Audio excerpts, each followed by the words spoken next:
Significant new evidence today against a local man being tried for killing 4 people, including his wife. Experts testified that they found gunshot residue and the blood of one of the victims on Gurpreet Singh. But as David Winter tells us live from Hamilton, the defense worked hard to show that forensic evidence disproves his guilt. David. Adam, all those experts today came from the labs at the Ohio Bureau of Criminal Investigations. Now, their technical testimony could mean the difference between an acquittal and a conviction. Gurpreet Singh sat quietly while his blood-soaked clothing and other evidence was displayed for the jury. He's on trial for the 2019 killing of his wife, her parents, and her aunt at the apartment where they all lived in Westchester. A BCI ballistics expert told the jury the gun police found in a lake behind the murder scene is the same gun that killed Singh's family. All the shell casings match the firearm submitted?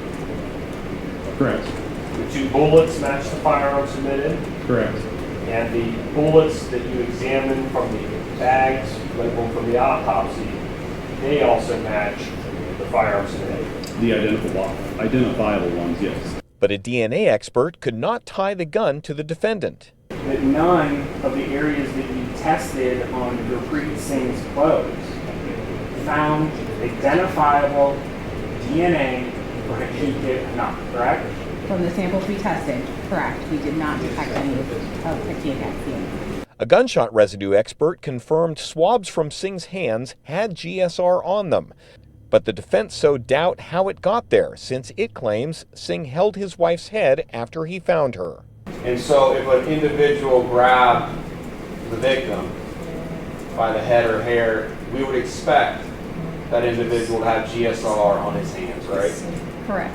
But spatter on the wall outside the apartment in front of the lake was that of victim Hakikat Panag, and DNA from Hakikat was on the end of the barrel of the gun found in the lake, and blood spatter was found on the back of the defendant's shirt, leading the prosecution to ask a blood spatter expert about a possible scenario. And I went to throw it. That blood could come off the gun on the siding? Could potentially.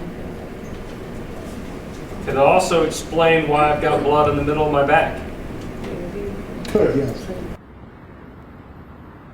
Still to come from the prosecution, perhaps later this week or next week, the GPS and the cellular data that it says proves that the defendant was at apartment 154 at the time of the murders. Reporting from Hamilton, David Winter, back to you in the studio. All right, David, thank you. Gurpreet Singh could face the death penalty if he's convicted. Tomorrow wraps up the second week of what's expected to be a 3-week trial.